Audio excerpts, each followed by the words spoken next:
Over the intro.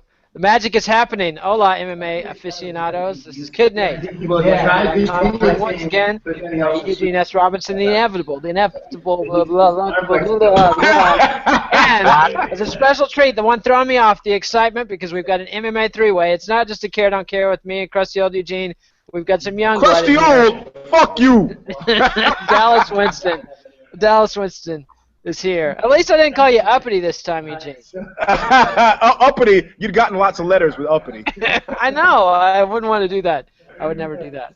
So, we are here because the UFC has decided to fill the void when the one weekend we don't have a UFC with talk of Ronda Rousey fighting a man. Joe Rogan, UFC commentator, and Bruce Buffer, of all people, have both come out and said she would be in the top 20 of the UFC men's bantamweight division. Now, I have no problem with the idea that Ronda Rousey could beat the crap out of, say, me. But I do have some questions about whether or not. I mean, I'm not going for the trickery, man. It's a 42nd Street 3-card Monte game. I'm not going for it. I'm not buying it. You know, I'm applying. But Eugene, our job isn't to buy the hype; it's to sell the hype. Yeah, no. I mean, look. Let me tell you something. You can talk about everything, but Cris Cyborg, what's her last name now? Justino. Is that right, Dallas? I don't know.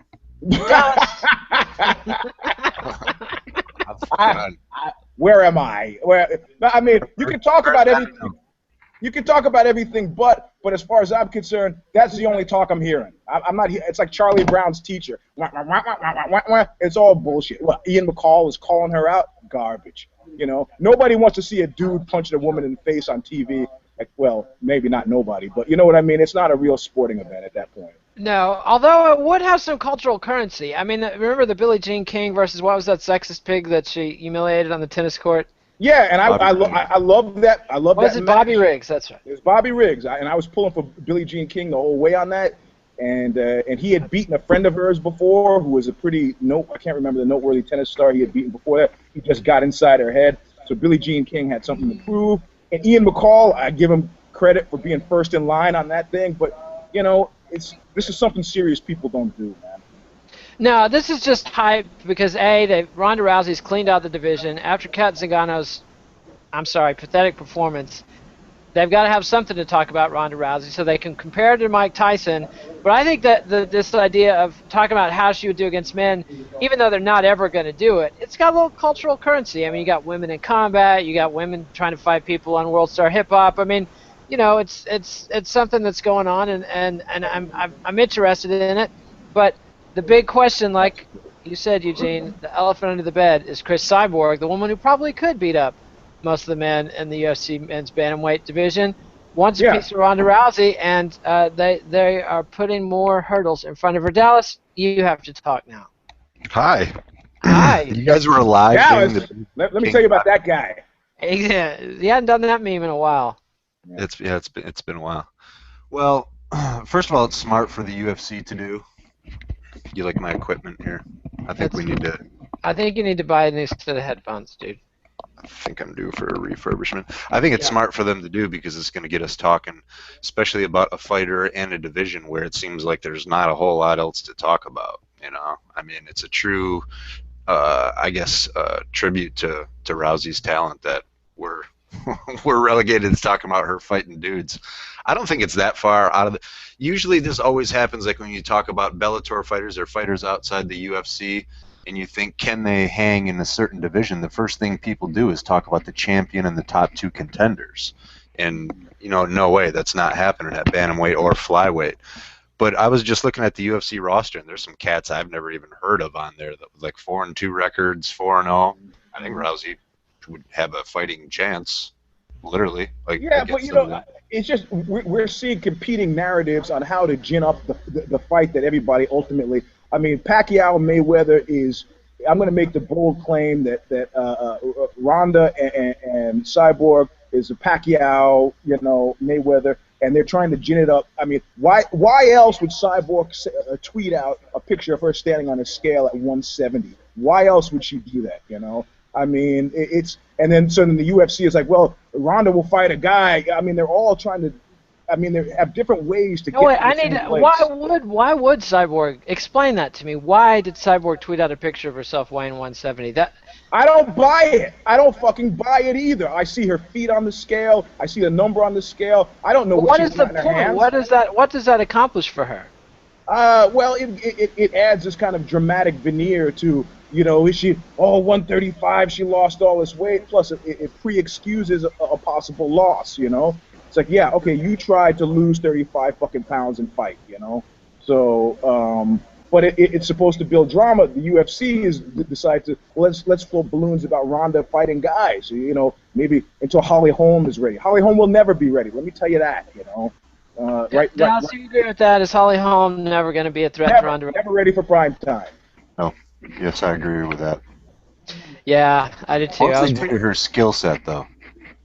Because all that striking doesn't mean shit when Ronda gets a hold of you. Yep. Yeah. Yep. It's true. It's absolutely true. We haven't, and there's no comparable challenge. There's not like a baby steps Ronda Rousey she can fight. That's a pretty good judoka. Yep. So yeah, I agree with that. But even based on her skill set, it's not like Holly Holm is clocking him and dropping him. I mean, no. And then Betch Correa, that's. I mean, look, this is when you show. first said her name, I was like, Eugene, please. Yeah. No fighter bashing. I mean, this is the kind of thing where like Steve Jobs was always on about the whole showmanship factor. About natural treatments for cancer. Yeah. No. The whole showmanship thing and the reality distortion field, and you know what? When they stand across from each other in the cage, it will be underwhelming because Betch is really small, So it'll look like so Ronda wins. It's like, well, so what, I mean, really, all roads lead to Cyborg, and I don't know. They're just using really dog-headed ways to get around it. But I mean, clearly, Ronda's using the fighting as marketing for the movie schemes, and the longer that train keeps going, the more movies are made. Absolutely. Ask Kung Lee how the movie career is going now. Yeah, and go ahead, Dallas.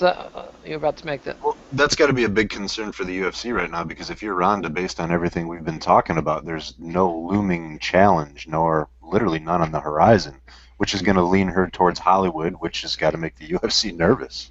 Yeah, absolutely. And, I mean, the game plan with Rousey was always basically the Gina Carano game plan, which was milk her. Oh, here's Cyborg, and party's over. And so I think Ronda has a better chance against Cyborg than Gina Carano ever had. But Gina was bigger, and was she bigger? Sorry. I don't even know what to do with that, Eugene. You stopped me. But I think it's the same thing. You drag out the Cyborg fight as long as possible. Look, I'm the creepy old perv, okay? That's my role here. You drag it out as long as possible. Then you have the Cyborg fight. You milk that as much as you can, and then Ronda goes off to Hollywood. It's the same. Well, Ronda goes off to Hollywood with a loss over Cyborg, or Ronda goes off to Hollywood with a win over Cyborg? The loss to Cyborg didn't seem to hurt Gina Carano. Yeah, right. I mean, frankly, her MMA career. Well, yeah, but I mean, it didn't hurt her film career. That's what I'm saying. Yeah. Yeah. What hurt Gina's? I don't see the UFC really wanting Cyborg as a champion. So no, they don't want it. They want to avoid that as long as possible. And I think they're of two minds. I mean, they're either playing good cop, bad cop. Well, they are playing good cop, bad cop, with Lorenzo being the reasonable one who'll negotiate with Cyborg, and Dana being the petulant, petty one who's name calling and the bit of Dana like getting in high heels at the scrum and parading around saying this is Cyborg in high heels. I think. Whoa! What? You don't remember this?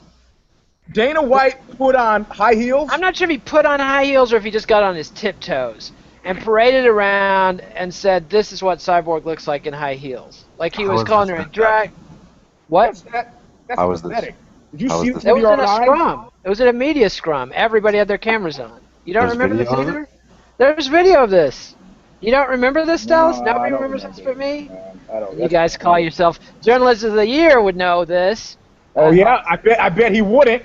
I bet he was there. Yeah, but that's what I'm saying. He was there, saw it with his own eyes, but would somehow not manage to remember it. Dana White mocks Cyborg walking in heels during media scrum. That's April 24th, 2014. That's pretty It's shocking that a deal hasn't happened with Cyborg, considering that. Yeah, well, you know, I mean, the whole thing, like when she, Hey, well, here's his quote. I said when I saw Cyborg at the MMA Awards, she looked like Wanderlei Silva in a dress and heels. And she did, didn't she? Fucking Who A, wants to that's why dispute that? that's why she's a didn't look- fucking killer. Yeah. She didn't look like Wanderlei. She was walking up the stairs, jacked up on steroids beyond belief, and looked like Wanderlei Silva in a dress and heels. See, everything is fine with that except for the jacked up on steroids part, because that means Well, she's she been has big proven muscles. to be a steroid user. She She's failed tested- steroid tests. Tests plural? Tests. I'm asking. You only Okay. need to fail one before we can all sit here and call you a steroid user all fucking day long. Really? Because Yeah. I have failed no steroid test, and yet, You've also admitted to using steroids, Eugene. what's that? You've also admitted to past usage. Have I? Have you? I don't know. Have I you? thought it's so funny that you should point the finger at me. Why don't you point the finger at yourself? Well, I don't Nathan think- Thurm.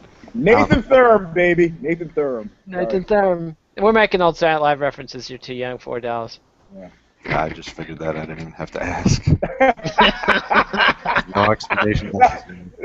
Dallas has figured out that he's in the wrong bar. You know, it's like you can hang out with old guys in a bar, but if it's too old, you got to switch bars, man. You're gonna be hanging out with. It's like a I don't terminal bar in New know. York. I used to live in an apartment complex upstairs from this bar called Egos that was in the basement of the parking lot complex. Apartment complex parking lot. And it was like That's a lot, man. That's like an analog for something. Egos in the basement. It was 6 old dudes there every weeknight, and on weekends it was 8 old dudes and 1 old lady. And it was always relaxing. You could go in